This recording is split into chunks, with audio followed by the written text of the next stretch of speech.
Hello to everyone. Welcome to a brand new Auvik webinar. Today, I am absolutely thrilled to have Nigel Moore on the webinar with me, going over the MSP marketing quick start. So lots of great content in this presentation, and I'm really looking forward to this. So I am Jackie Murphy. I'm the Chief Marketing Officer here at Auvik. We are focused on network management for MSP, 100% channel focused. So we work with thousands of MSPs all over the world. We're headquartered in Waterloo, Canada. So our time here is 7 p.m. So I'm feeling bright-eyed and bushy-tailed and ready to go. For those of you in Australia, where Nigel is based, it's morning. 9 a.m. So yeah, I'm getting my morning coffee and ready to kick things off here. So just to give you a little bit of background about Auvik, we're about 180 employees, 1,700 partners. Actually, we're way over that now. We need to update that slide. And we have this beautiful little mascot, our polar bear named Nanook. And Nigel's got his own little polar bear there. Got one in the mail last week. So welcome to the webinar. Welcome, Nigel, and welcome to all of you out there who are with us today. Cool. Let me get my clicker working. Hello. Thank you for having me. As Jackie said, it is 9 a.m. here in Australia this morning, and I'm seeing a few tech tribers in the participant chat here as well. I've got a few faces or names that I recommend, so hello to everyone. So as Jackie mentioned, today we're going to be running through that marketing quick start, which we're going to be diving into some marketing strategies for MSPs, also known as how the heck do I find more clients? But before we get started, just to kick it off, I'd like to find out where everyone is, just to get a bit of a lay of the land of who we've got on the call. So throw in the chat box just a quick what time it is and where are you. So as I said, it's 9 a.m. here. I am an hour north of Sydney, Australia. In 26 hours or 28 hours, I'll be there at the Big Ben. Actually, I'll be across the pond in Paris. But I am finishing up this webinar, jumping downstairs into the car and jumping straight onto a plane as soon as I finish this onto the other side of the world. But where are you guys? You guys have, where are we? We've got, wow. Peter Loosely, he's one of our tech tribers. He's in there. Fred, Los Angeles, 4 p.m., 8:30 a.m. Adelaide, 4 p.m. Vancouver. We've got people everywhere, all around the world. I love it. Most people are in the US, though, which is cool. 6 p.m. Minnesota, 7 p.m. Philadelphia. Cool. Ruben, Joe, Cork. Excellent. Love it. So we've got people all around the world, but it looks like it's evening for most of you folks. So I'm going to smash through this pretty quickly. As we go through here, if you have questions, if you haven't used Zoom before, there's two ways to use it, to talk in this thing. One, you're using the chat right now to type these things in. Now, if you want to ask a question for the Q&A time at the end, do not put it in the chat because as you can see, that thing can sometimes fly past pretty quickly. There is another button on the screen called the Q&A button. Now, if you want to ask a question that perhaps Jackie and I will answer in the Q&A session at the end, please post it in there so that we can see it in the right area. Use the chat for interacting, throwing advice or some tips or whatever, and if you've got some thoughts on things, but use the Q&A for dedicated questions. So my 3 goals for today. Number 1, I want to inspire you. I want to inspire you to go out and realize that you can do more marketing to be able to bring in clients maybe a little bit faster. Number 2, I want to help you avoid the common mistakes that I'm seeing most MSPs or a lot of MSPs make when they're building their marketing campaigns. Number 3, I want to help you leave with a plan. So quick 23 seconds about me. Who the heck is this ranger? A ranger is a slang word for an orange-haired person, which as you can tell, I am an orange-haired person. 23 seconds about who I am. I started in the IT support industry in 1999. I made a million mistakes as I went through that journey, and I ended up starting my own MSP in 2008. And when I started that, I then made a bajillion mistakes. I just kept going on that mistake treadmill. I merged with a friend in 2014. And we made a few more mistakes together, no doubt. Eventually, though, I got it to the point where I was only working or needed 5 to 10 hours in that business. And we were only small. We were doing $1.5 million revenue, but we were quite profitable. And I was only needed 5 to 10 hours because of the way I'd set the business up. That business was then successfully acquired in 2016. And since then, I've coached hundreds of MSPs in my own community called the Tech Tribe. So during that time, I had my MSP. I did a couple of things right. But I did a hell of a lot more things wrong or incorrect, or I failed at them. And so today, I want you guys to learn from my mistakes, or as I like to call them, lessons. But also, you're going to get some benefit of the unique perspective that I get in behind the scenes of hundreds of MSPs around the world and in behind the scenes of what's working in the marketing landscape around the place. So before we get started, 2 quick requests. Number one, if you haven't figured it out yet, I talk incredibly fast and I talk with a crazy Aussie accent. So instead of asking me to slow down, which happens from time to time, I encourage you to try and listen a little bit faster. That might mean turning off your tablet or turning off the extra monitor or whatever and just focusing here. But please try and listen a little bit faster, because it means if you are, then I can get more value across to you. And number 2, don't be butt face. Don't be there going, oh, but I've tried that and it doesn't work, or but this won't happen, or but it's not going to work for me, or but that doesn't work in my industry, or whatever it is. I encourage you to take off those butt face glasses and just be open and receptive, because there is things in here that you may have tried before, and my encouragement might be to try them again because you just didn't try them for long enough. So quick question, throw in the chat. Currently right now, what is your number 1 source of new clients? I'd love to hear from everyone. Is it referrals? Is it direct response marketing? Is it Google ad campaign? Is it networking? What is your number 1 source of new clients currently? I'm going to just wait and see what people throw up in here. So LinkedIn, Mark has got LinkedIn. Brandy's got SEO, awesome. Alex is referrals. Rod is Google and prayer. I love that. Shane is inside sales telemarketing, excellent. Jason's one of our legends from down Tasmania. Referrals from happy clients is 80%. Referrals. Google no AdWords. Converting existing clients, referrals, and sales call and business development from Joe. Mostly referrals. We are kind of 90% referrals in there, which is very, very, very common. That's standard out in the MSP landscape, and it kind of confirms exactly what I see out there. So that gives me a bit of an idea. So let's dive in. First thing, if you're kind of new to the marketing game, or you just want to get a really, really, really good overview of how marketing works in the small business space, don't go and read all the big textbooks that the universities talk about with 4 Ps and all this kind of stuff. Go and read this book. It's written by a fellow Aussie and a friend of mine, Alan. He actually used to own an MSP many years ago, and so he references the MSP space a couple of times in this book. It is an excellent book. You can find it on Amazon. Looks like this.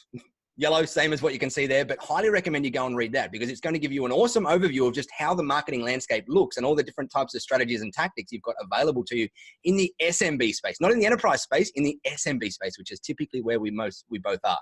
And so that's now the end of my webinar. Go read that book, and we're done here. Kidding. Let's really dive in. So when I'm working with MSPs and they come to me and they say, Nigel, we need to get more clients. The first thing I do is I ask them, are we forgetting some low-hanging fruit here? And I want to encourage all of you people on this call to also take this into account. And what I mean by that is most of you have got an incredibly diverse range of clients sitting in your business. And you more than likely, 99.9% have not tapped out all the existing opportunities that you've got in there. And so there's 2 types of marketing. One, external marketing, where you're doing all this Google AdWords, referral marketing, all that kind of stuff to get new clients. But 2, internal marketing. My encouragement is don't go into all these other things unless you are doing a good job at this first. Go and do this first. It's a low-hanging fruit. And one of the things that I get a lot of my clients to do is go and create this thing here, the client services matrix. And what it is you list all of your clients down the left-hand side of an Excel spreadsheet. You list all of your services along the top of the Excel spreadsheet. You put a green in all the boxes where that particular client has already got that particular service. You put a red in all of the boxes where, for whatever reason, that client is not going to take up that particular service. Maybe they've got their own internal IT and you're just augmented level 3 support or whatnot. And then the juicy part is you put a yellow in all of the opportunities. So all of those yellow boxes that you can see on there then become opportunity for internal marketing campaigns to go and get this low-hanging fruit. And I have worked with some clients that have gone and found an extra 10 to 15 to 20K MRR just by following this process within the first 6 months. And so my encouragement, before you even think about going down the route of doing big campaigns and direct response marketing and all this kind of stuff and PPC and whatnot, make sure that you have an internal process for tackling your existing clients first and going deep into them first, because you don't have any acquisition costs with them. And as you'll see, there's a column in there, managed network services. We are an Auvik webinar, so I have to put a little cheeky thing in there that if you aren't selling it, go and sell it. There is money to be made there, absolutely. And it's not just money to be made, but there is awesome service that you can go and deliver your clients with this product as well. So if you're not, throw it into your arsenal, please. Now, it is more important than ever to be intentional about your marketing efforts. Now, in history, what's happening right now is your competitors and everybody in the MSP market space is getting incredibly loud. They're out there shouting through the rooftops and spending lots and lots of dollars on advertising. And so you need to, instead of relying on referral marketing over the next 1, 2, 3, 5 years, you need to start to be intentional about going into other other campaigns. And the reason being is that your competitors are. Your competitors are, the barrier to entry in the MSP space is lowering and lowering and lowering and lowering all the time with the cost of tools going down and whatnot. And so you need to be intentional about marketing. If you're not, and you don't take anything away from this webinar, take that away. Just the thought of becoming more intentional about your marketing over the next year or two. Now, as you do it, everywhere you look, someone is going to be trying to sell you or teach you. They say they're going to teach you, but they're going to be trying to sell you a new strategy. They're going to be saying, well, Google ads are dead. You have to be going and doing LinkedIn ads or whatever it is. What they're trying to do is just sell you a new strategy. The reality is 99.98874% of marketing problems that you've got in your MSP aren't due to having an incorrect strategy in the first place. So selling you a new strategy is not going to be the fix that you're looking for. Most mistakes or most problems in marketing are due to a handful of common mistakes that most people out there are making in every space, not just the MSP space, but in the MSP space, they're all making a handful of very common mistakes. And if you're making them, you might just need to fix a couple of these mistakes to start turning on that new client tab. So today we're going to focus a little bit more on mistakes and a little bit less on strategies, because you probably already have the right strategies in place. You just might be making a few of these fundamental mistakes, and learning the lesson from them and getting past them may end up turning on that new client tab. So let's dive into some mistakes that I am seeing MSPs making around the place. Are we all following along? Is everyone hearing me okay and not too fast yet? Everyone's listening fast. You guys want to throw a quick yes in the chat box so I can hear that. I can see that people are pulling along. Yes. Good. Dan is online. Dan Baird, hello. Dan Baird knows more about vendors in the MSP space than I think anybody I know. He knows every single vendor that exists out there. Now, the number one biggest mistake that I see MSPs make is that they give up too early. And the net result of that is that they're not spending enough. And a case in point is most MSPs, they try Google ads or they try Facebook ads or they try LinkedIn ads. They go and they throw $200, $300, $400 in there and they go, well, I didn't get a client, so it doesn't work. The reality is, it does work. Lots of MSPs are using it very successfully. You just gave up too early. And the reason being is that it costs a lot to get a new MSP customer. So you just have to keep going and keep going until you've spent enough money to get a new client. I'll talk about that a little bit more in a second. But the number one biggest mistake is that people just give up too early and they don't spend enough. Number two biggest mistake that I see out there is they get squirreled. They'll go and spend a couple of $100 on Google ads or a PPC strategy or whatever it is. And they might not get any results straight away, which is perfectly normal. And they go, oh, hang on, so-and-so over here is promoting a LinkedIn strategy. I'm going to go over there. They go and spend $300 to $500 or $1,000 over there. And they don't get any results, again, because they haven't spent enough and haven't spent too much time on it. So then they go over here. They get squirreled and they go everywhere. And it's a big, big mistake, because you don't make money in marketing until you've tested and tweaked and fine-tuned one particular avenue and got it working for you. The next mistake I see people making is that they make it 80% about you. So 80% about you and your MSP and 20% about the client. You need to flip it the other way around. You need to make it so that all of your marketing, your campaigns, your copy, everything is targeted 80% at talking about them, talking about their frustrations and their fears and their wants and what keeps them up at night, what inspires them. That's what you need to be talking about in all of your campaigns, not you, not how many accolades you've got on the wall or whatnot. That stuff is important, but you only should be focusing 20% of the time on it. The rest of the time, you need to be talking about them, because people care about themselves. And so that's a mistake I see made far too much. I've made it 100 million times, and I always go and saying, we do this and we have that and we got this feature and we're the fastest and whatever. That's not what people are after. They want to hear about answers to their frustrations, fears, wants, and aspirations. And another big mistake I see is that MSPs or anybody, they remove the human from their marketing. Now, people buy from people that they know, like, and trust. I'm sure you have heard that a million times before. The first part of that phrase is people buy from people.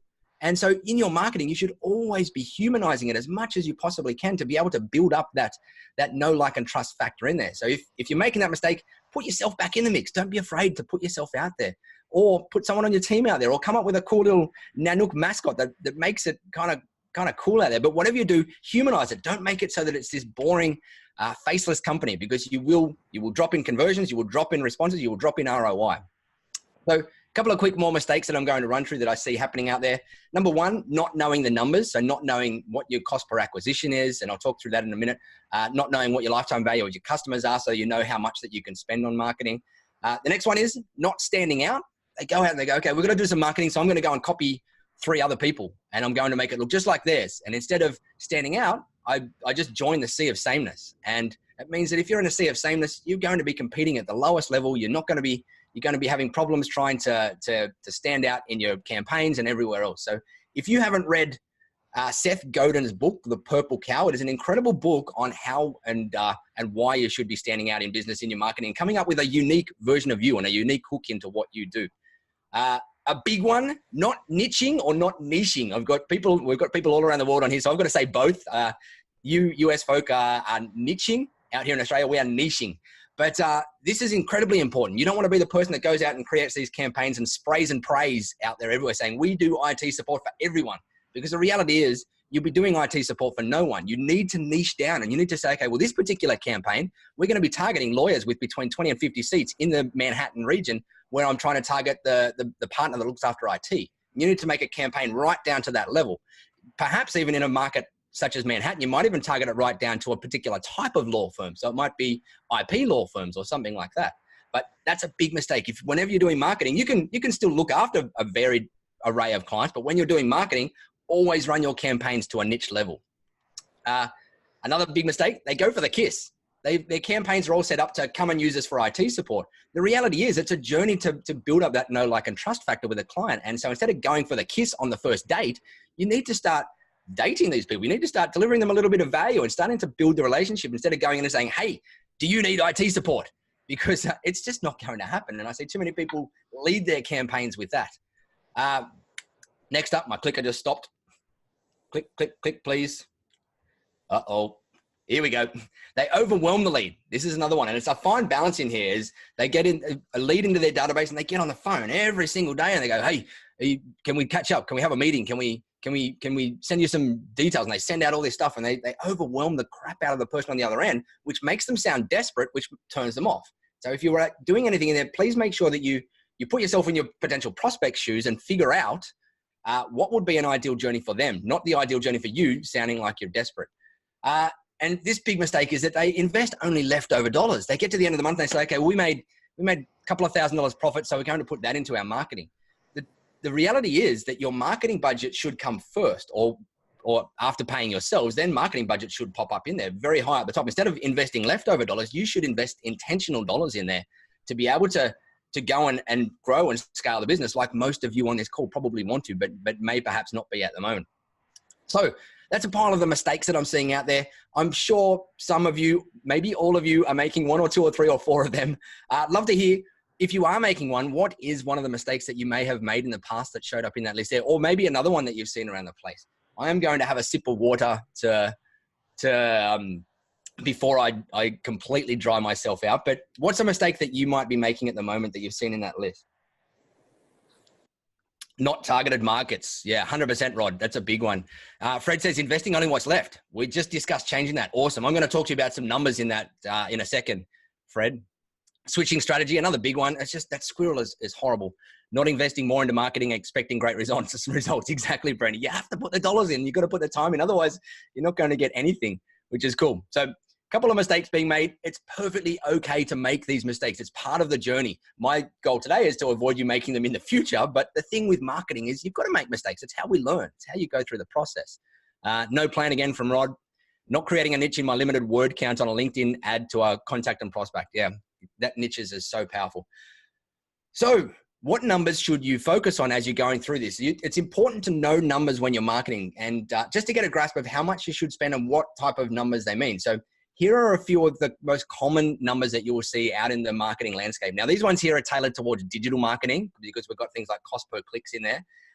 However, just running from the top down, if you're doing something like Facebook ads or Google ads or LinkedIn ads or one of those types of digital marketing paid campaigns, you've got these things like your CPM and your CPC and your cost per lead and whatnot.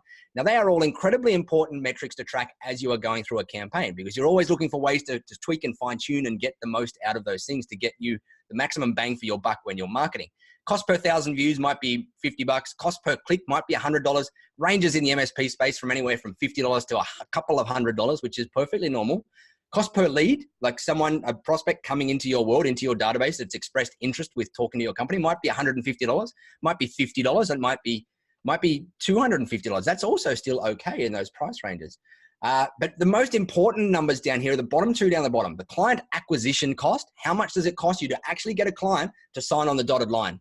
And often in our industry, that can be up around the $1,000, $2,000, $3,000, $4,000, $5,000 mark. In the mid-tier space, it's even more expensive than that. And so that is an incredibly important number to know because it ties into that next number, which is the lifetime value number of your client. Now, as an example, let's say you go out and you close a $2,000 per month managed service deal. And let's say you've got $1,000 gross margin in that particular deal, just for nice round numbers. Now that means that over 12 months, you're going to earn $12,000 lifetime value of the margin of that particular client. Now that means that if you spent $3,000 to acquire that particular client, you're going to pay that back in 3 months, just 3 months. Everything after that is then profit. And that's incredible in a lot of businesses. There's certain industries where they've got to go 6 to 9 to 12 to 18 months. The telco industry can be somewhere up around the 18-month mark before they start becoming profitable on an agreement. In the MSP space, we typically become profitable somewhere between the 2 and the 6 month mark. And the reason behind that is that you've got to spend to get that high customer acquisition cost, or you've got to spend enough to get that higher to get that customer with that customer acquisition cost. But then you've got high value margins. We're in an industry where there is high margins in there. And so you've got a lot of fat to be able to play with and to be able to go and spend on there. The thing with this customer acquisition cost is if you're doing paid ads or anything like that, you quite often can put them on credit cards, get 55 days interest free after the net 30 that the Facebook ads or LinkedIn ads or whatever does it, which means you're floated for 70 of those days anyway. So you're probably not even going to be net cash negative in terms of this marketing. And so it's all essentially just putting dollars in. And if you've got a working marketing campaign, they're going to be coming back to you in 90 days time. And most of that time you may be able to float it on a credit card. And so there's some important numbers to know as you go through this. The reality being that you always just want to make sure that your marketing is profitable by having the cost to acquire a client being less than the client's lifetime value. And in the MSP space, that is very, very, very, very, very easy to do. So as I said before, the cost to acquire an MSP client is high, sometimes $3,000, sometimes $4,000, sometimes $5,000, but that is perfectly okay because it is a double-edged sword. Once you get that client in, as I said, you've got high margins, but then as you know all too well, IT support is incredibly sticky. So you will likely have that client for a long, long, long, long, long time. So it might cost you a lot to get them in the door. But the reality is if you're doing a good job, you will keep them for a long time. And so having that high cost is okay because it allows you, because the flip side of that double-edged sword is that you've got a client for paying you good margins for a long time in there. So how much should I invest?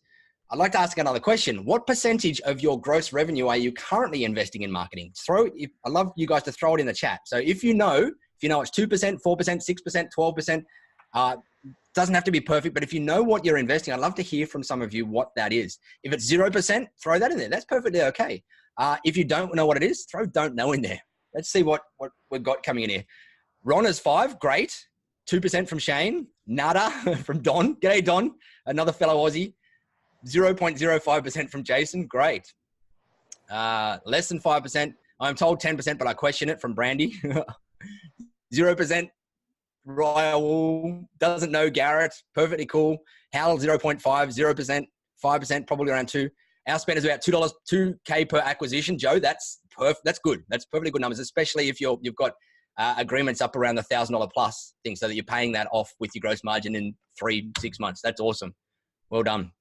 Cool. So here's some numbers. No hard and fast rules here. However, you should be ideally spending somewhere between 6 to 8% of your gross revenue on your marketing activities. Now, bear in mind, marketing activities also includes either your time or maybe you've got a marketing intern in there's time as well. It's not just on your ad spend or your whatever you're doing in there, but 6 to 8% should be a minimum. Every MSP out there should have that budgeted aside that if they're doing $1 million a year, you should be spending at least 60 to 80 grand a year on your marketing to keep that trajectory growing up, if you're wanting to grow that business. Some people want to keep their businesses as a lifestyle business, and that's perfectly okay. But if you want to grow, 6 to 8% minimum, 8 to 14%, good. If you can do that, you're going to scale a little bit faster. And in some highly competitive spaces and highly competitive markets, and or if you want to do hyper growth or fast growth, 14 to 22%. I've seen up to 22% in there, which is huge. You might think, holy crap, like how can they do that? But these guys are on a trajectory to scale this business 10x over the next 2 to 3 years and sell it. And so they just go for hyper growth up front. It's not for everybody, but that's where it is. So most of you from what I saw on there, most of you should be spending a little bit more in there in terms of your marketing. Now, what is working? How are we going for time? Where are we? 25 past. I'll keep going. Hopefully we're going good for time. What is working out in the world at the moment? Number one, outsourced lead gen. I'm seeing this work quite well around the place using strategies like LinkedIn for MSPs. A friend of mine and one of our tribal elders, Andrew Moon, runs a program called LinkedIn for MSPs. I believe he's been on the Auvik Frankly MSP podcast, which if you don't listen to that, get it in your RSL, or what do they call it? Your podcast feed now. It is an awesome podcast. I wish I had it back when I owned my MSP. But LinkedIn for MSPs is a program where Andrew teaches you how to leverage LinkedIn, and he's got a done for you service where his team will use your LinkedIn to provide you guys leads. There's companies like Managed Sales Pros run by Carrie Simpson that goes out and does cold calling and prospecting to do outsourced lead generation for X number of dollars per month. These tools are great because you don't have to learn what you've got to do. You don't have to do the work. You're just outsourcing to someone else who's going to do the work for you. Referral networks, they're working incredible around the place at the moment, especially line of business vendor referrals. This was one of my favorite in our MSP, is that whenever I spotted one of our, I look across our client base and I go, oh, well, who are you? Or I'd speak to my text and I'd say, who are you guys enjoying working with? And they go, oh, this vendor over here is actually quite cool. I like the guys. And when we get on the phone call, we have a bit of a chat. And so I'd get on the phone to them, or I'd shoot them an email and I'd say, hey, my guys are loving working with you guys over at so-and-so client or whatever. Can I take you out to lunch next week and let's have a quick chat about ways we might be able to help each other out? I did a couple of those lunches with just one particular space that I was going for. And within months, I was getting handed 6-figure deals from these people, the clients that were spending 6 figures over the next 12 months with me. And so that one was a huge one for me. It was just taking a couple of key line of business vendors like the sales manager or the implementations manager, or sometimes I was able to get the CEO of that particular line of business vendor. The reality being is that they're always out at clients installing their software and doing setups and whatever, and they're dealing with IT support. And quite often they're butting heads with IT support. And so they've got these conversation opportunities all the time where they go, your IT guys are driving us mad. They've got things set up in all these weird different ways. You need to go and talk to Nigel. We work with him at a pile of other clients around the place, and things just run way easier. And we had line of business vendors having that conversation fairly regularly and sending clients to us. And at one stage, I was getting at least a client prospect a week out of our line of business referral networks that I'd built. Pounding the pavement, jumping door to door, going and saying hello, but done well, is still working. You're building relationship. You're saying hello to people. I've seen a few MSPs use the old get out of jail free card, where they'll go and print out these awesome looking get out of jail free cards, and they'll go and pound the pavement around their existing clients when they're out doing a visit. And they'll go and visit all the next door neighbors and say, hey, we've got so-and-so client next door here. Just wanted to come and introduce myself and give you guys an offer of a free, quick 2 hours of IT support. If you're ever stuck, if you ever need something or whatever, we're always around the area. Maybe you just want a second opinion on a proposal that comes through, or maybe you're just stuck on something, you just need some quick support. Happy to help you out. Here's a quick get out of jail free card. I've seen that work incredibly well. Pay-per-click to a landing page, so pay-per-click advertising, which is your normal AdWords or LinkedIn ads, going to a dedicated landing page, Google, Facebook, LinkedIn. This works, and it works very well. And the reason being is that people that are coming through pay-per-click campaigns are typically very deep down in the sales cycle. They're not at the top where they don't have a pain point or whatever at the moment. They're deep down. They've got a pain point. They're searching for IT support New York or IT support Sydney or whatever it is. And so they're working still incredibly well. Sure, costs in crowded marketplaces go up, but as you saw before, quite often it's still not bad. You might have to spend a little bit extra than what you're comfortable with, but if you get clients out of it, which ideally you're going to, the money comes back within 2 to 3 to 4 to 5 months anyway. And then from then on, it is profit and gravy. If you don't know anything about how to run Google ads or Facebook ads or LinkedIn ads, you can go to places like Udemy and go and sign up to a $100 course on there that will give you the entire system for how to run successful ads in there. And so highly recommend that every MSP, well, nearly every MSP, 95% of MSPs should be running a pay-per-click campaign to a landing page in their particular market to target the people that are so far down the buying cycle that they're kind of ready to buy.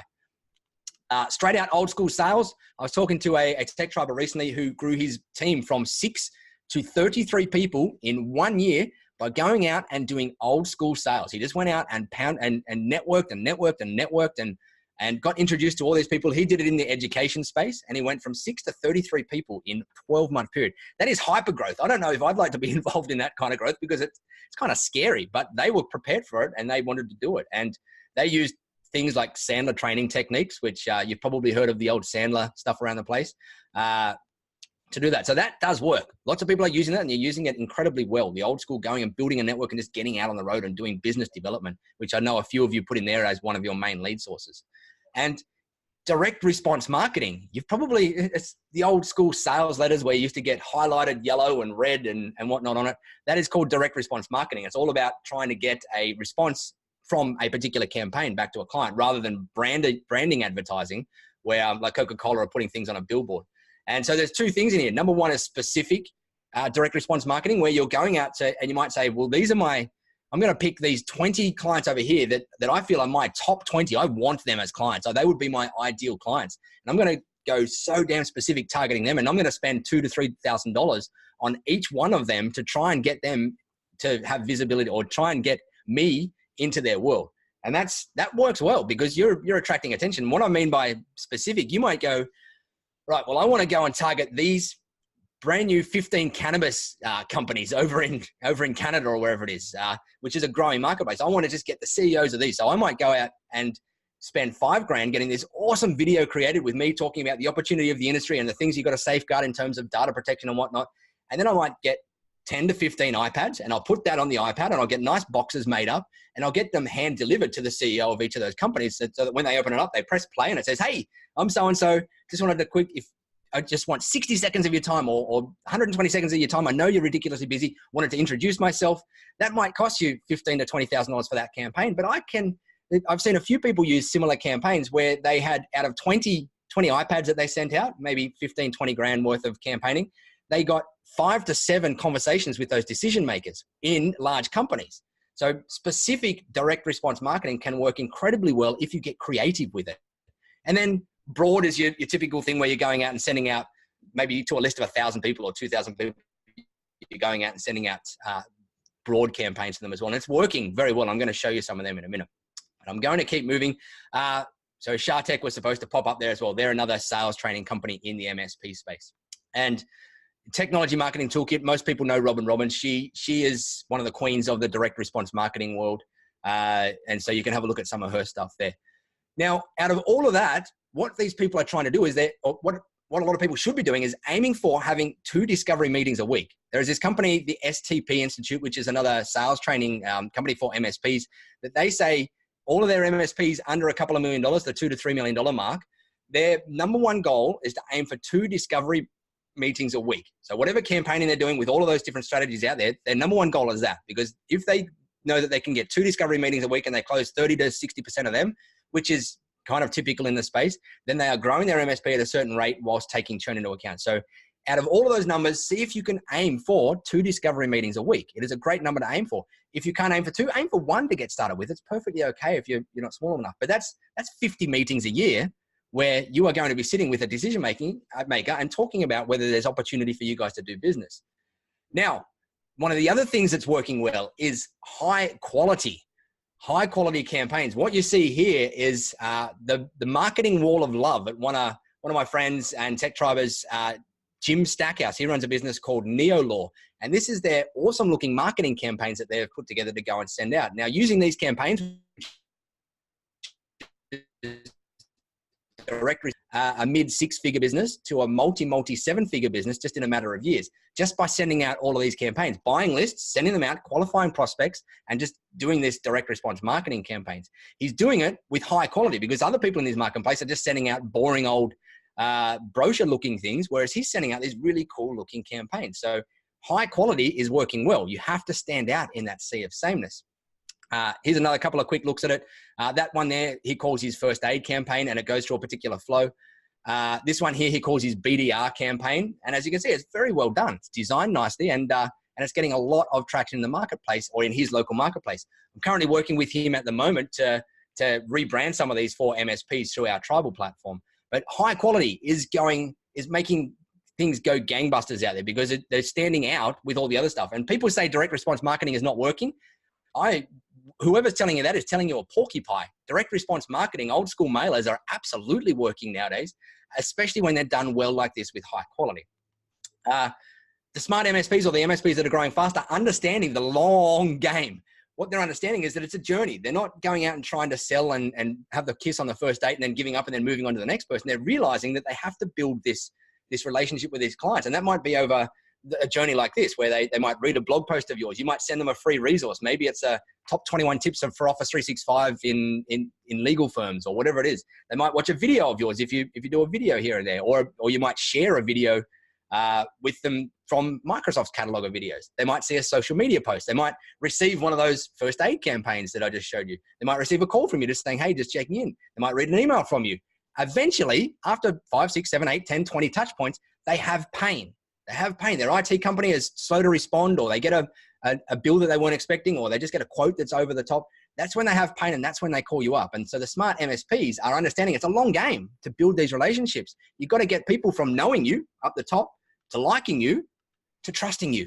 And that takes time, investment, and energy to do it. And so if you want to be out there doing it, you have to be committed to playing the long game. If you don't, you're not going to go very far. Our sales cycle is long. As I said before, as a double-edged sword, it means it's hard to get clients because you've got to do all these touch points. But once you do, it's easy to keep them.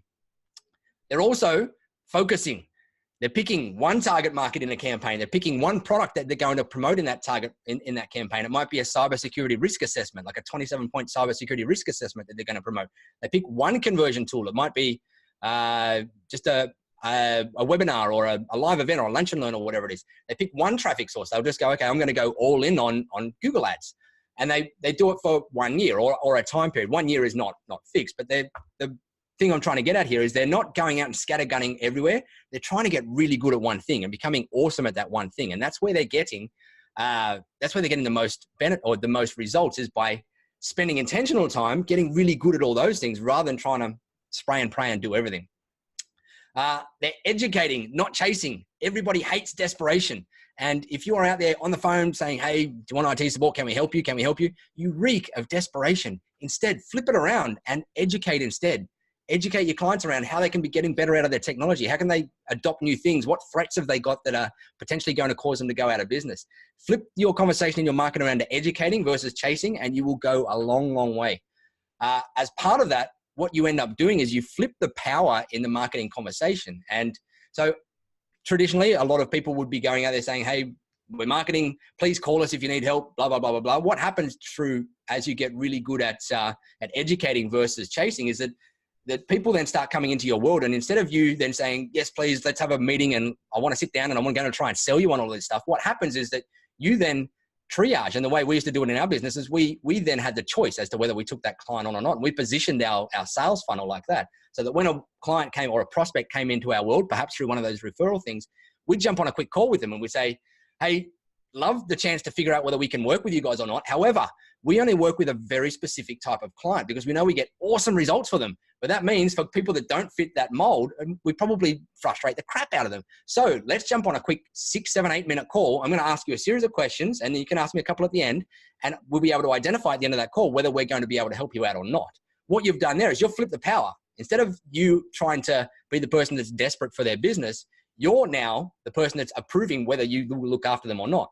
And that's an incredibly powerful thing to be able to do inside your sales funnel. And it also means that you get that chance to say no to the clients up front that you know that you probably should be saying no to in a very respectful way. You might get to the end of that quick triage call and say, great, thanks for that. After everything we've run through, unfortunately, we are going to be the type of client, IT company that's going to frustrate the heck out of you. So we won't be able to look after you. However, maybe go and talk to this association over here and you might be able to find someone to help out over there. That's a respectful way of saying no through that process. You're also, as a side benefit of that, you're saving a whole pile of time going out on site and waiting until you do these big meetings on site to identify that they're probably not going to be a right fit for you. So I'm going to move through this pretty quickly. Where are we? 9:39. We're getting there. How is everyone? Are you all keeping up with me okay? Do you want to throw a yes, yes, yes, yes, yes? If you can. Hopefully we got you. Good, good, good. Cool. Thanks, guys. So couple of quick wins. I want to leave you or give you some things that you can copy and paste and start using today to just kind of kickstart some of this marketing process. Number one, I talked about that vendor lunch before, the line of business app lunch. I love sending an email like this out to people, or even jumping on a call with them and just saying, hey, James, just heard my team talking about how much they love working with you and your team over at our client, our mutual client. Thanks for making our life easier. Love to shout you a quick lunch and see if we might be able to help each other and our clients out a little bit more. If you're keen for a chat and feed, there's either next Thursday or Friday at Eric's Steakhouse. Being very specific because I don't want them to just bounce back and say yes or no and get into this whole big thing. I just want a specific specific, yeah, I'm keen for that. Thursday or Friday would be good. And that email there got me responses, I think 95% of the time. People are always, yeah, let's do it. Let's have a lunch. So screenshot this. I'm sure the guys at Auvik are going to be putting this recording up so you can go and watch it later and grab the screenshot and just type it up in your email. But I encourage you, go and send a few of these emails before the end of this week. See if you can go and have a few meetings. If you can lock in one of these meetings every week, you're going to be cooking with gas. The next one, cybersecurity risk assessments. If you've got, you can send this one here out to all of your existing clients, and something simple like this. If there's one thing we hate here at Best IT or whatever your company name is, it's seeing good business owners lose everything from a hacker stealing their data and ultimately losing their business. So I'd love to offer 3 of your friends a cybersecurity risk assessment. We'll check the top 26 most common attack points and let them know if they have any risks and what they should do to fix them. We're going to sell them like $4.99, blah, blah, blah. First, why only 3? Because it's incredibly labor intensive for us and whatnot. You can send that out to every one of your clients. Hopefully you're going to get a couple of people that are going to introduce you in there, and you can go and do this 26-point risk assessment, 12-point risk assessment, whatever it is, charge up, put a value on it of $199. That's a wedge into a particular client. You can all send this email as well in the next couple of days. Another one, the free support gift. G'day, and I use Rusty there because Rusty is our company mascot here. Rusty McGregor, named after my red hair. It was my nickname as a kid. He is our client avatar, so we use his name in everything. But we love having Acme Co as a client. We wish we had more clients like you. If you've got any friends that you think we could help, we'd love to let them try us out by gifting them 2 free hours of support for being a friend of yours. And if you could introduce me to 3 or more or whatever, it'll make my day and I'll take it from there. One of the reasons we're able to keep the cost of our service down for you is because we get a lot of new clients through referrals from legends like you, or word it the way that you would for your particular personality. But that's another way that you can get some really awesome intros out to people without even having to start these big marketing campaigns yet. These are some quick wins that you can get going on this week, even today. This is another one of my favorites, the email signature for asking for referrals. P.S. The greatest gift you can give us is a referral to your friends. Referrals, again, help us keep the cost down so we can pass the savings on to you. If your friend ends up becoming a client, we'll gift both you and your friend a free month of service to say thanks. You've got to put a qualification around here up to the value of the lesser priced agreement, because you've still got to be profitable. You don't want them referring a $20,000 agreement to you and them only being a $500 agreement, which means they get IT support for free for the next 3 years. But this works. And I've seen quite a few MSPs get referrals this way. All they're doing is gifting away the gross margin of the first 2 months agreements, or a month of agreement on each side. And that might add up to $2,000 or $3,000, which again is going to be paid back to you in 2, 3, 4 months, which is perfectly good. Video does huge things. Video is extremely, extremely powerful. And this little tool here that I've used in this particular thing is a tool called BombBomb, which what it does is you bring up an email that you're just going to send across to one of your clients, and you click the BombBomb button and it grabs your webcam and it starts recording you. And you say, hey, Joe, just wanted to shoot you a quick video to do 2 things. First, I want to say a big thank you. We really appreciate having you as a client. My team love working with you guys. But secondly, I want to ask for your help. We're looking for 2 to 3 more clients just like you that can deliver awesome service to. And because you're one of our absolute favorite clients, I was wondering if you wouldn't mind introducing me to a few of your friends out there. And again, if any of them end up joining us as a client, I'd be happy to give them a free month of service and you a free month of service as well. Thanks, Joe. As always, if there's anything we can do to help you guys out at all, please just keep in touch. That video is incredibly, it takes you 1 to 2 minutes, and I've got the script here for you to go and practice it a couple of times, but you go and use BombBomb, put it in there. You will typically get 80 to 100% watch rates on them, and typically 60 to 80% response rates on them, which is incredibly powerful. And the thing with video is the more of them you do, the more comfortable you get. I'm an introverted nerd like the best of us, and the only way I was able to get comfortable on video was by doing hundreds of them. And I used these tools, BombBomb and Bonjoro, to send out lots and lots and lots and lots and lots of videos to clients and prospects and whatnot to be able to get comfortable in front of a camera. Every one of you can do the exact same thing, and it will be a very powerful way for you to go out and build value and ask for help and whatnot. So here's that video script again. Grab a screenshot or go and check the recording out in the next day or 2 when it comes back through for it. Going to keep moving on. What would Nigel do if I was to go out and start an MSP today? What would be the things that I would focus on in marketing? Number 1, I would build the bejeepers out of my network. I would go and attend meetups in different industries. I would go to industry conferences. I would just be building my personal network. I'd be going and doing boots on the ground business development. I would be making mistakes as fast as I possibly could. mistakes are good in the marketing space because they're giving you data, and you want data as fast as you possibly can. So I would be going out and making as many mistakes as I possibly could, as quick as I possibly could. I would be starting paid lead gen immediately, whether that's just that Google ad campaign to a landing page, or whether it's a targeted LinkedIn campaign using something like LinkedIn for MSPs, or whether it's managed sales pros or any of those things. I would be starting paid lead gen immediately. Even if I only had $50 a month budget, I would be putting all of that toward paid lead gen. I would be taking vendors and partners out to lunch. I would be aiming for at least one of them a week. One of them a week. They're awesome, right? Because you get to go out for a great lunch as well. So I'd be trying to do one of them a week.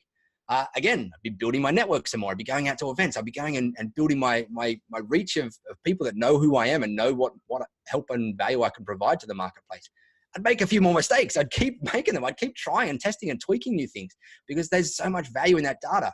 I'd set up and use a CRM. This is a must. If you're doing marketing, you must have a CRM, and you must make sure that you're keeping track of all your interactions with these people and tagging and whatnot to make sure that you know where people are at, and to make sure that you've got a system in place to nurture them after they've come into your world. Because the money is not in the first interaction. The money is in all those other touch points down the track, as we spoke about before. And as part of that, I would start some sort of weekly or fortnightly nurture process. Maybe it's just sending them a quick email saying, hey, I just found this super cool 2-minute video from Microsoft that just show you about this great new feature that they've just released as part of Office 365 that you already have, or that you might already have, that's saving law firms like yourself 10 to 20 hours per week. And that might be a little video that Microsoft has put out about Microsoft Teams, just showing how they can cut down on emails in there. Start a weekly nurture process doing little short tech tip emails like that, and you will go a long way to getting those touch points up and building up that know, like, and trust factor. At a minimum, if I was also running the rest of the business, I would be dedicating at least 10 hours a week, minimum, off to trying and doing things that are growing my business, these marketing things, making mistakes, building my networks and whatnot. That's the minimum I would be doing as an owner, whilst I'm also being involved in the hiring and the firing and the probably the sales side and the service delivery side as well. And again, I would keep building my network. I just get out there and do it and do it and do it. And I'll put that in there for emphasis because it's very vitally important to go and do it. We can't sit behind our computer screens and expect our business and our funnels to change and our prospect lists to change. And again, trying to be funny here, but make mistakes faster. I'd be making them as fast as I possibly could. Right. But Nigel, for the butt faces, a couple of things here that might be popping up in your head that have gone through that whole kind of butt phase. But I don't have the budget for lead gen. I've just got no money to be able to spend on lead gen. My encouragement is find it elsewhere. 99% of you on this call can find $500 a month. You can go and reduce expenses down over here, or go and increase your rates. Go out and just do a quick 1% increase across your rates, and that will maybe get you the extra $500 a month. Sell a business continuity plan, or a virtual CIO offering, or a DR plan, or a security plan, or whatever it is. Go and sell some of these things. Go and put the intentional time into it, and you will find $500 a month. $500 a month, ideally, will get you a new client within the next 3 to 4 months. Now, I'm talking worst case scenario here. 3 to 4 months, $500 a month should get you a new client in that time. Should. I'm not going to say it will, because in every marketplace it's different. And you're obviously going to, if you haven't done a lot of marketing before, you're going to be learning and making some mistakes as well. But find that money. Don't say I don't have the budget for it, because you do. You will be able to find it somewhere in the business. Number 2, realize that it's cash flow. And what I mean by that, I kind of touched on it before, is when you're putting $1 into this marketing engine, it's not something that you're spending. It's not an expense. Typically, it's not an expense. What it is it's $1 being put into an engine that is, or a machine that is going to come out at a future time down the track. And that future time is typically that 2, 3, or 4 month mark. Once that dollar comes back out, then the rest is gravy from then on. So it's not an expense per se. It's not something that goes on your profit and loss and it's just you write it off and it's an expense and you'll never see it again. You're just investing $1 into this cash flow machine that's going to turn it back in the long run. Dollars in should ideally equal multiple dollars out. And this goes into this mistake thing before. Every step is a lesson, and those lessons compound. The more mistakes you make, the more lessons you have, and those lessons will compound into you being able to create better and better things. And each dollar is a step towards a profitable funnel. Every dollar that you invest is going to either return value or it's going to give you a lesson, one of the two. Next but that I hear all the time is nurturing is so hard. Nurturing is hard. I don't know what to say to clients. I don't know how to keep the conversation flowing. Here's an easy thing. Go to Google, type in Microsoft Teams, click on the tools button on the right-hand side, and then click on videos, click on videos, then tools. And that video there, introducing Microsoft Teams, pops up as the second thing in the list. You can see it's a 2-minute video. Type up an email like this saying, hey, thought you might like this quick video I found. It's only 2 minutes and it shows you some of the amazing features in Office 365 that's helping law firms like yours cut down on up to 40% of internal email chatter. We've set it up for other clients who are loving it. So if you're keen to find out more about setting it up for you guys, hit reply and let me know. Your partners might love you for it. Just put a little screenshot in there of that video and send it off to Microsoft's site. You don't have to create the video. You just leverage someone else's video. And that's a very easy way to go and nurture prospects. You can send 2, 3, 4 of them a month very, very, very easily. Next part, we're headed, and this is a big one that's worrying a lot of people at the moment, but we're headed towards a recession, which are the writings on the wall is that we're going into a bit of an economic downturn. I need to cut spending. My response to that is marketing is at its cheapest during economic downsides as most of your competitors stop. This is the time that you want to be spending because everyone else is stopping, and that means your lead costs go down. Everything else goes down. It is a leap of faith sometimes to do it in a down market, but all the successful companies that come out the other end of an economic down cycle, like the downswing of a market, are investing and spending dollars on their marketing during that particular time. So if you're worried about it, my encouragement is to try and flip that in your head and try and say, okay, well, how can I find this budget to invest during this time? Because this is where I'm going to get the best bang for my buck. Next thing, but I don't want to do it myself. A big one I hear all the time. That's cool. There is a ton of tools out in the marketplace. Pronto Marketing, Try Digital, Marketopia, June Connect, Technology Marketing Toolkit, Eulistic, Tech Blog Builder, MSP Marketing Edge. There's tons more of these as well that are all done for you marketing offerings in some way, shape or form. They all have their own ways of doing things. There's just a mix of 8 that you could go and have a quick look at. If you've got the budget, you've got $500 a month or $1,000 a month, you may perhaps just go and spend it with one of these guys and work with them to go and do it instead. So if you don't want to do it yourself, go and have a look at that. A note from my overpaid legal team, which we don't have one, that's probably me. Do your own due diligence. Whilst I have worked on and off with a couple of those tools over the past, I don't know whether they're going to work for your business. So please just make sure you do your own due diligence before using any of them. We are coming up to time. Let me keep going. The biggest thing though is just getting started. If you're not starting on marketing, and I saw a lot of you put 0% in there before, if you're not getting started, you have to get started in some way, shape or form because ideas without action are useless. So many of us have these awesome ideas, me included, but if I'm not executing on them, they're fluff. They're nothing. So I want to get a couple of little quick commitments out of you folk on this call, just to perp you up to try and get a few things happening. So it is what I like to call commitment time. Your commitment, this is what I ask of you. Number 1, I want you to pick 1 to 3 strategies. And I'm going to show you a couple at the moment. We've run through a pile here, like direct response, Google ad campaigns, referral marketing, the vendor lunches, these type of things. I want you to pick 1 to 3 of them. And I want you to allocate at least 5 hours a week for the next, well, I'll go back, for the next quarter. I'll talk about that in a second. I jumped ahead a few slides there. But pick those 2 things, please. I'd love to see everyone on this call at least commit to that as a bare minimum. And in terms of the 3 things that you can pick, or the 1, 2, or 3 things, here's a list of a couple of them that we've run through today. There's a few in there that we didn't talk about, like the 9-word email and trade shows and networking events, which can be awesome generation tools for leads. But pick 1 to 3 of them and focus on it for a minimum of 5 hours a week. Minimum, ideally 10, ideally more if you can. Whatever more you can do, even better. And I'd love to know if you're what you have picked. Like, I want all of you guys to pick one. Don't just think about it, pick one. And throw it in the chat. I'd love to hear it. Love to hear what you guys are keen on diving in on for the next, let's say, 3 months. The next thing I want you to do is get those blocks in your calendar. And this is a tough thing for all of us, is time blocking a calendar. We're in the IT support industry, which is incredibly interrupt driven. And so I want you guys to lock out that time on your calendar. Go at the end of this call, promise me that you'll jump in and you'll put at least 2.5 hour blocks or whatever it is, or three 2-hour blocks on your calendar for the next at least quarter. Don't commit to it forever. Just let's go for now for the next 90 days. 90 days is not long. I would love everyone to go and just dive on that. So Q&A time is coming up in a couple of minutes. So I can see some calls, some things popping up in the Q&A box. Dan needs to increase the amount of surfing on his calendar. Good. I hope to see you out here surfing with me one day, Dan. I'm a fellow surfer. As much as the last few weeks I haven't. I've been head down, bottom up in a few other things. But Q&A time in a couple of minutes. Want to share a couple of quick things. Number 1, the Auvik guys have put together this awesome thing here, the how to prospect, pitch, and sell managed network services with Auvik. Jackie has just popped up on the screen. I might get you to do a quick overview of what is in that and why it might be helpful for everybody at the moment. That is such a great picture, Nigel. This picture is horrible. I hate it. I had a photographer come and do some photography of me once for things. And he goes, oh, you've got to get some photos where you're pointing at things like up and down or whatever so you can use on pages. So I went and did them and he sent them through to me and I've never used them yet. Or I've never used these ones yet. There was a few that were okay. And then I thought, stuff it, I'm going to use one here. I hate the photo. I think it's corny as all hell, but there you go. You've got a horrible photo of me. Yeah, well, I love it. I love it. And that's all that matters. So yay, go Nigel. Such great advice. We are hoping to add to all of the amazing advice that you've already provided on this webinar. We have recently, as a marketing team here at Auvik, put together this amazing kit of resources. Now, these resources are specifically focused on prospect pitching and selling managed network services, which is what we are all about. So this guide is available to all attendees on this webinar.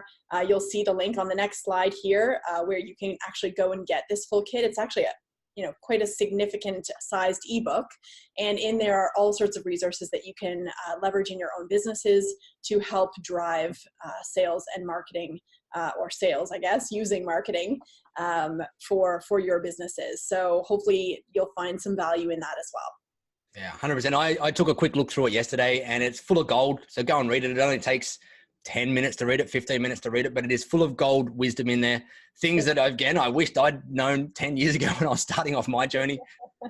But what is it? The URL, auvik.com/techtribe19. Go and download it from there. Very clever URL. Yeah, there you go. Exactly. And one thing that you mentioned then, Jackie, is that the thing between marketing and sales, the thing with marketing is that good marketing makes sales either ridiculously easy or not even required at all. And a lot of us introverted IT folk, we hate the sales process. We hate the thought of having to go and try and hard sell someone to come onto our thing. But if you do really good marketing and you go and position yourself very well and you come up with that where you flip the power around to you being in control of whether you decide people to come through or not, good marketing using some strategies like this really flips that power to the point where you often don't even need a sales process. You don't need to be doing sales. You're just becoming a triage/filtering person then, which is ideal for me being an introvert because I don't want to go and close people in a hard, heavy sales manner. Yeah, absolutely. Absolutely. That's our whole goal in life, is to make life easier for salespeople. Correct. Good. Quick shameless plug for me. So sorry, what were you? No, you go. I was jumping to Q&A, but yes, of course. Your shameless plug, go. Shameless plug. Give me 30 seconds, 20 seconds. I run a community called the Tech Tribe. There's a pile of Tech Tribers on the call here. I recognize the pile of names. I'm there. It is a group of, I think we're about 350 MSPs around the world now, where I do training like this on a regular basis, and I fill it with templates and resources and downloads, and we've got a great community going on there. If you want to check it out, head to thetechtribe.com/Auvik. I would love to say that you can join today, but you can't. We have got the doors currently closed while we're renovating the onboarding process.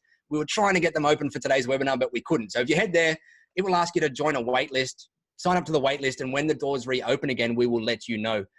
We will also send you to a special page when the doors reopen again that will give you a few dollars off your first month. That's enough about me. Let's head across to QA time. So I'd like to hear, what are your burning questions? What are your burning challenges? And I think there's a few up in the Q&A box, but I'll hand across to you, Jackie, to... Yeah, there's some really good questions in here, and these are questions that we get asked all the time. So looking forward to hearing what you have to say on these, Nigel. So first question, based in Canada, yay, go Canada. Small MSSP who is charging between $155, $195, $255 per month per user. How do they drive value awareness of their super awesome, super secure plans versus the common MSPs who are charging between $20 and $50 per seat? Yeah, great question. Yeah, super an anonymous attendee. Great question, anonymous. It all comes down to that education versus selling. So you've got to be educating these prospects that are in your world around what the costs are of choosing that bad support. And so to do that, you need to be telling stories. The biggest way to do that is to tell stories about what happens to people that use bad support or use non-security conscious IT support and what the costs in the long run end up becoming. And hopefully, I'm assuming in your instance, you've probably got this big back catalog of incredible stories where you've come in and you've taken over clients from the $50 per seat companies, and they've been in some sort of state of turmoil because they've delivered a horrible service, and maybe the clients have lost data or they've had outages of days or weeks or whatever, and you'll fix them.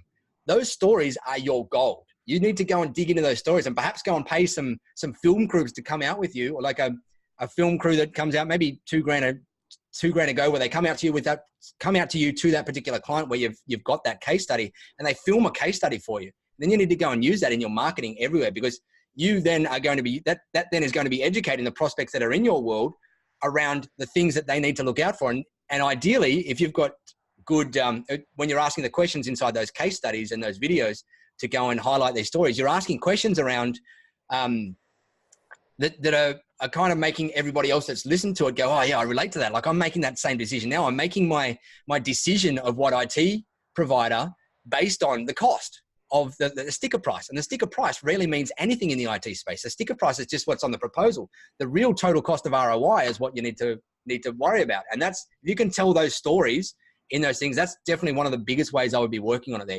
And you've got to look into your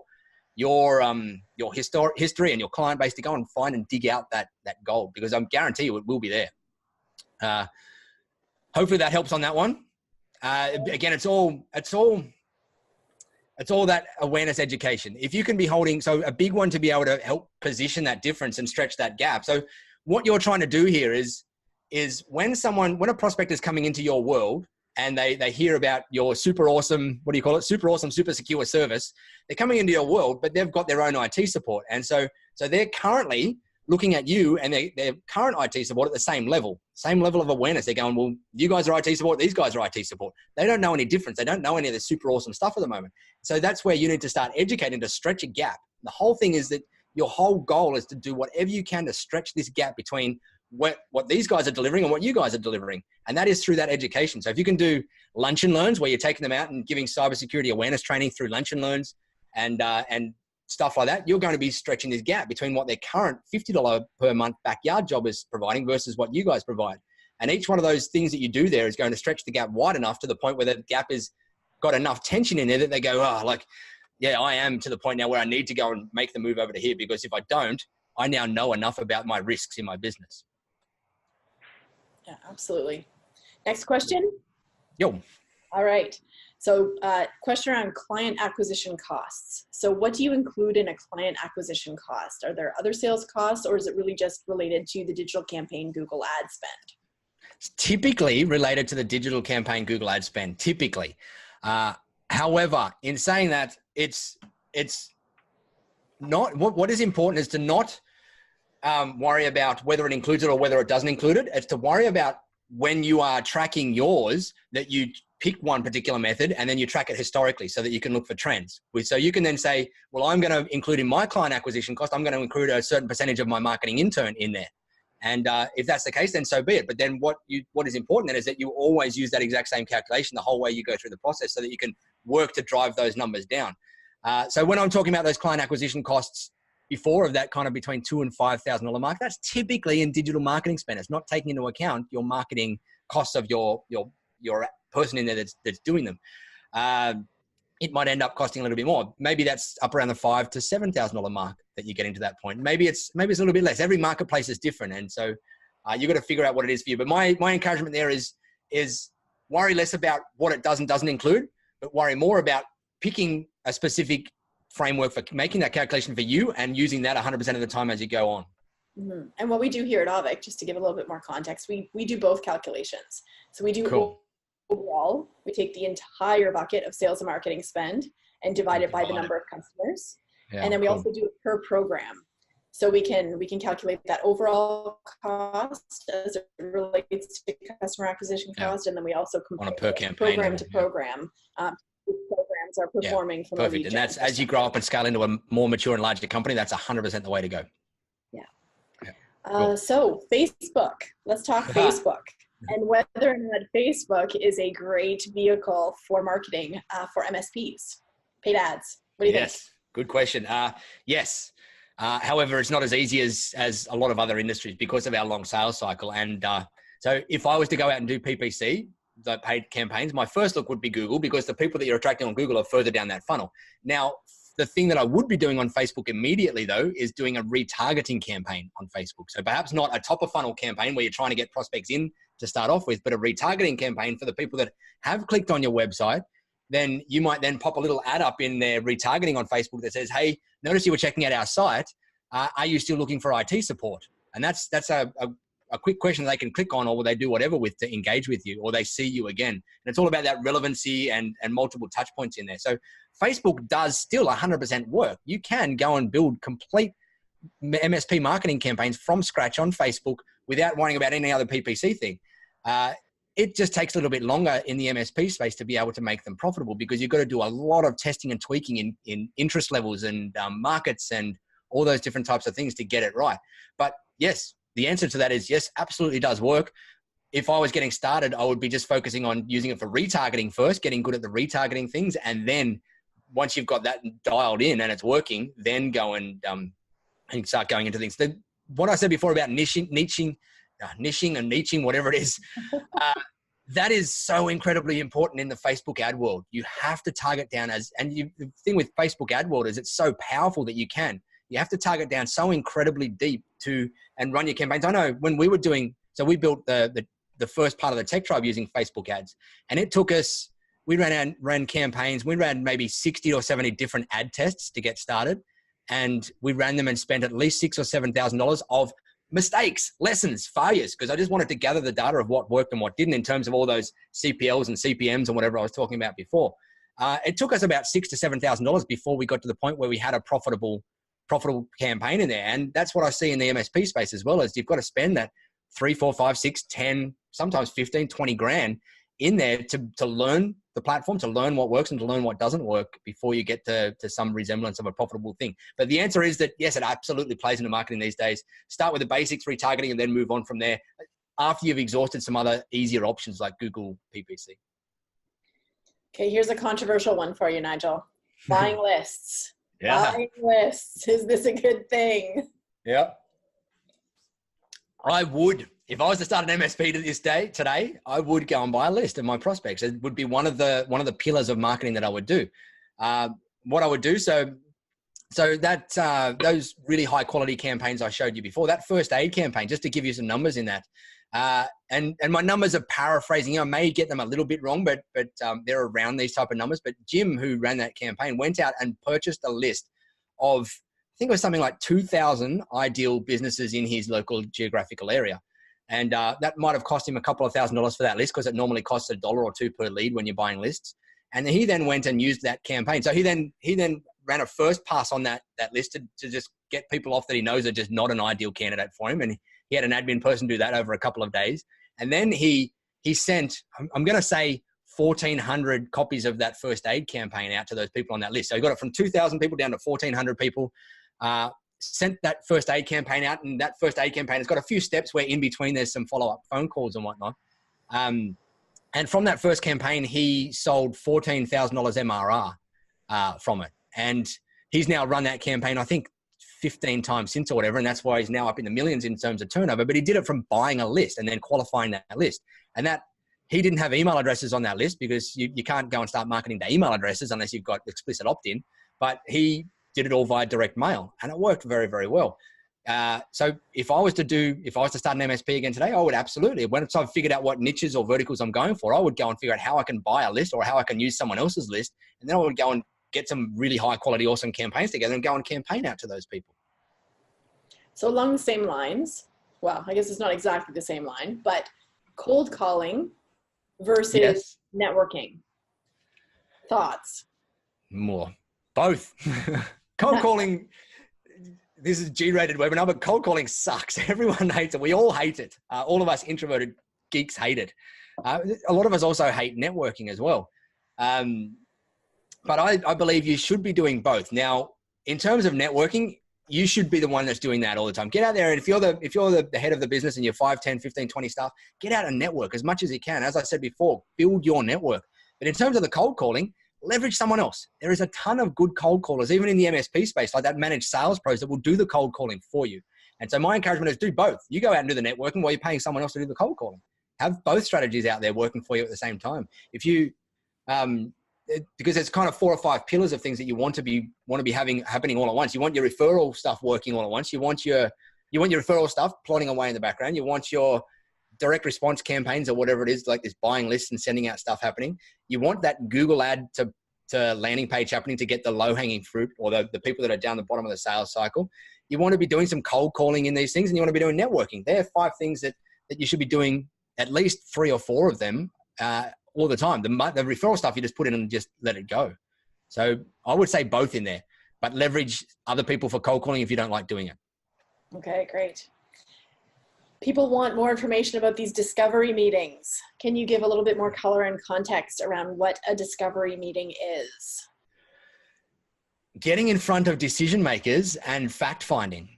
So it's not a sales meeting whatsoever. So the way we used to do things is we had that triage call, that 10-minute triage call, which we used to call the right fit call.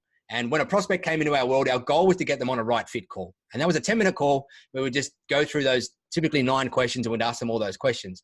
At the end of that, we'd say, great, you guys sound like an awesome fit. We eat clients like you for breakfast. I think would be a really amazing fit. I'm going to come out now and we're going to go through let's lock in a time where you and I can sit down, maybe do it over a coffee or whatever. It doesn't have to be formal. It can be informal because remember, people buy from people. You don't have to make this completely formal, but target it for your audience. So if they're a formal audience, then make it formal. If they're not, go casual. But then just sit down and ask questions. Ask a lot of questions. Questions like, what are you guys struggling with technology at the moment? What are the things about your technology that drives you mad? And just sit there and act as though it's a fact-finding thing. So 2 things in those discovery meetings. Fact-finding, you want to be able to dig as deep as you can to figure out whether you can help these people. And number 2, you want to be giving some value in there to start giving that whole reciprocity thing that they talk about in the marketing space. You want that happening by giving them some things, by giving them some ideas of what could be happening. So discovery meetings, there can be coffee meetings, they can be in-person formal meetings with the decision makers and whatnot. The whole goal is that they're just that first 45, 60-minute meeting to figure out a little bit deeper how you guys can help each other, seeding your value, showing that you guys can do it. One thing that one of my mentors taught me many years ago in these meetings that's very important is to show that you know how without giving the how. And what I mean by that is a lot of us go into these meetings and the client will go, oh, well, I've got this particular problem. And you go, us techies, we go straight into problem solving mode and we go, oh, you got to do this, this, this, this, and this, and that fixes it. The problem there is you've just devalued yourself and you've just potentially pulled yourself out of a deal by giving away your awesome goodness. Now, what you can do or what you should be doing instead there is demonstrating that you know how, but not giving away the how. So you could say, yeah, like that is such a common problem that we see across clients. And there's a couple of great ways that we attack it out there. Using a combination of different tools and strategies. I'd love to sit down and run through doing that with you. What you've done then is you've demonstrated that you know how, but you haven't given them the how because that's where your value is. And so that's something to keep in mind as you go through those discovery meetings is try and not devalue your stuff as much as what most of us tend to do. You want to border that line, give value, but don't give too much of the thing away. You want to kind of create this tension. If you don't create enough tension between where they are now and where you want them to be, they're not going to buy. And it's going to be an incredibly hard sales process. Mm-hmm. And I love your point about asking questions, right? It's a discovery call, right? So you're trying to extract as much information as you possibly can. So good stuff. Yeah. And what I used to try and sell from then, typically, not all the time because sales journeys change depending on clients and whatnot, but what we tried to sell then was a roadmap plan to a client. So the goal out of that meeting was to discover whether we can help them out. And then we go, great, like everything here makes complete sense. What we like to do from here is we like to kick off and build you guys a roadmap plan, like a technology roadmap plan for the next 12 to 18 months to give you guys an idea of like we'll come in and we'll do a bit of an assessment. This is what most people call an assessment, or an audit. I hate the term audit and assessment because they conjure up feelings of the tax office coming in and looking at your dirty undies. And so we used to call them the roadmap plan. And which meant that we could value it a little bit more because we're building them a plan for the future, not digging up their dirty past. And so we'd try and pitch that in those meetings. We would say, hey, for $1,000 or $2,000, what we'll do now is we'll come up and we'll come across and do a bit of a check-in on all your things. And we'll talk to a couple of your key people and we'll go away. We'll build together a plan for the next 12 months, perhaps where you've got some risks at the moment. We'll figure out a way to patch them. And we come back with this 10 to 12 page plan with the budgets and timelines of all the different things in it and run through with that. And what we did with that is we'd charge $1,000 or $2,000 or $3,000 for that particular plan. But then if they signed on a managed contract, which is ideally what we're going for, we'd wipe the cost of that on the first month of their service or their first projects that they went to on the list. So essentially it's a bit of a lead gen tool in there as well. LinkedIn. Yes. So Mark here is asking what he should put in his LinkedIn word count in the initial connect message in his messages on LinkedIn, the outreach that he's doing via LinkedIn. Yeah, good question. That's a question for Andrew Moon, the LinkedIn guru for for MSPs. I have never done prospecting in using LinkedIn. It wasn't a tool that we used back then. The thing with these things is you want it to be, one of my other mentors taught me this thing, the SPEAR methodology. When you're engaging in chats in things like Facebook Messenger or LinkedIn Messenger or InMail or whatever it is, you want to use SPEAR. And what that stands for is short, personal, and expecting a reply. So you don't want to do these big overview things about you and whatever. You want to do something that is super short, super personal, and expects a reply. And that reply should be short and personal as well. So the shortest you can make it with being able to ask them some sort of quick question. You don't want to go in and say, hey, what are the biggest challenges you got with your IT at the moment? Because that's a big question to ask. You want to go in and say, hey, are you guys currently using Office 365? Where they can reply back with yes, or something like that as your first part of your interaction in there. But in terms of going deeper on that, I know Andrew's course, and I don't want to pitch his course on here too much, but he's got a course, LinkedIn for MSPs, where he's got a pile of the scripts in there to go and build those relationships as part of the course. I think the website, I'm 99.246% certain that it's linkedinformsps.com. And you can go and check that out. But again, keep that SPEAR methodology in mind. And the thing with these things is people are buying from people again. So think of it as a bit of a hot potato. Think of it as short, personal, and expecting a reply. So it's the short, sharpest thing that you can possibly do. And then just throw them a hot potato and let them throw it back at you and just have this kind of hot potato conversation going backwards and forward. Don't make these big, long, elongated things where you start then getting into all of your features and how fast you guys respond and all that kind of stuff. Just have this chat as if you were having a chat in person. Act as though it's kind of this one-line replies, and that's where you'll get the most kind of bang for your buck, or at least the most return for the time you're investing in there. How are we doing on Q&A? Still feeling like you can handle a couple more? I can go a few more if you've got a few more in there. All right. So Alan is wondering how to educate a prospect who has never heard of them. Why would they listen and read emails considering the amount of content and marketing people are exposed to today?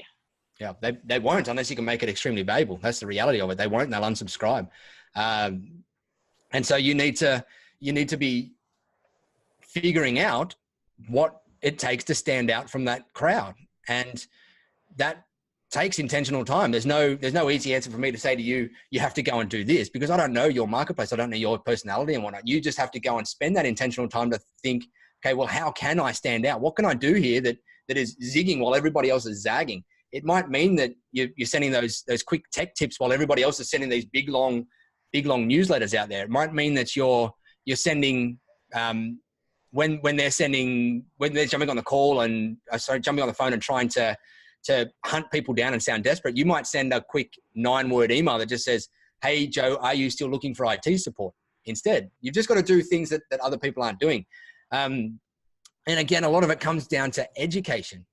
Do educate a whole lot more than chase. So sit in there and educate and deliver value as much as you possibly can. That reciprocity that we spoke about before is all about you delivering actual real value to the other end, not perceived value, but real value. Things that the person on the other end is going to go, oh crap, like that's cool.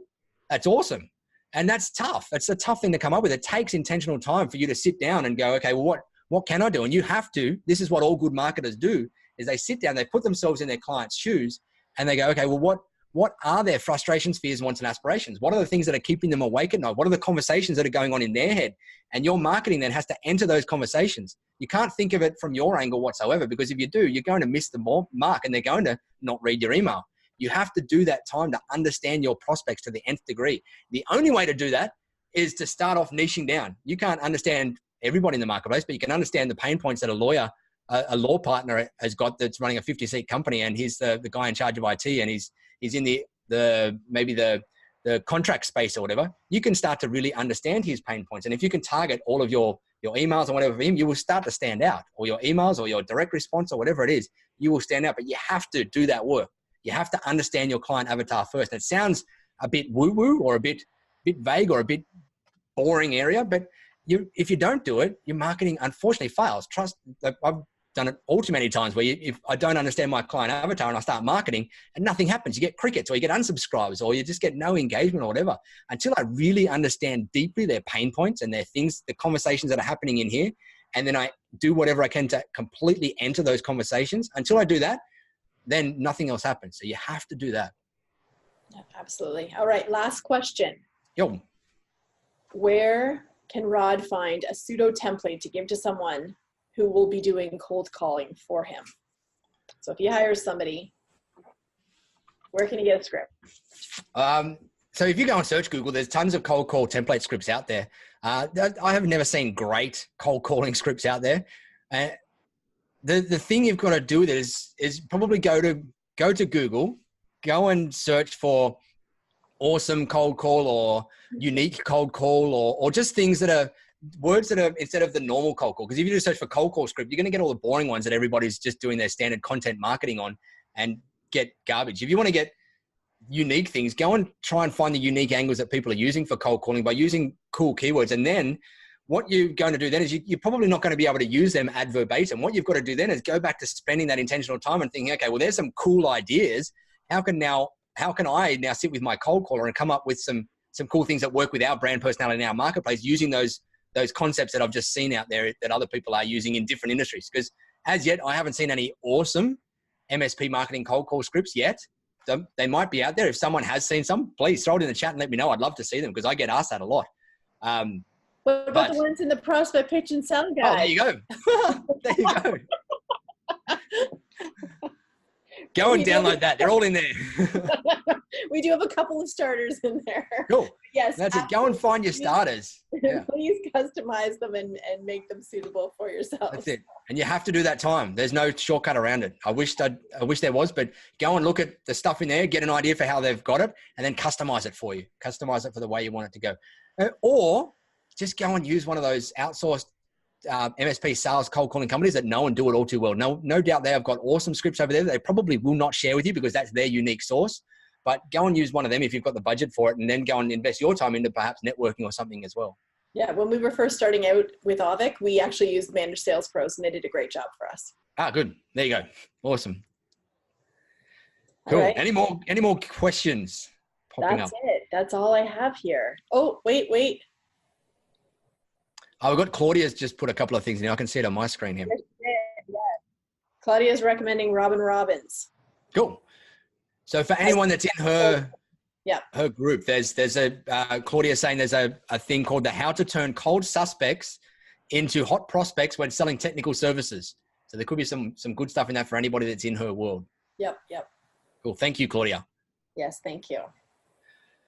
Cool. Great. Well, before we wrap up, I would love to hear what is the biggest takeaway on the call. We've still got a pile of people in here. I'd love to hear what's your number one biggest takeaway that's planted a money tree for you or is going to help you plant a money tree down the track. What's the biggest thing that you've taken away or learnt on today's call? It kind of gives us a bit of feedback as to what's landing, what's working and whatnot. Throw it in the chat box and I'll just see if I can see a couple in here before we finish up. Go out and network, says Alan. Forget the rest. Yes, get out there and do it. People buy from people. You get your best results from just building your networks of people. Get your Google ads going, Dan. The whole thing, Jason.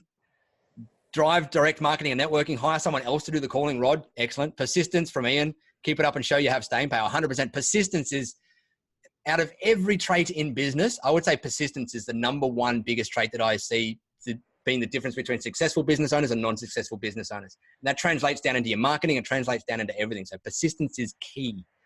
Hurry up and fail to learn. Yes. Make a mistake, James. Go for it. Get started.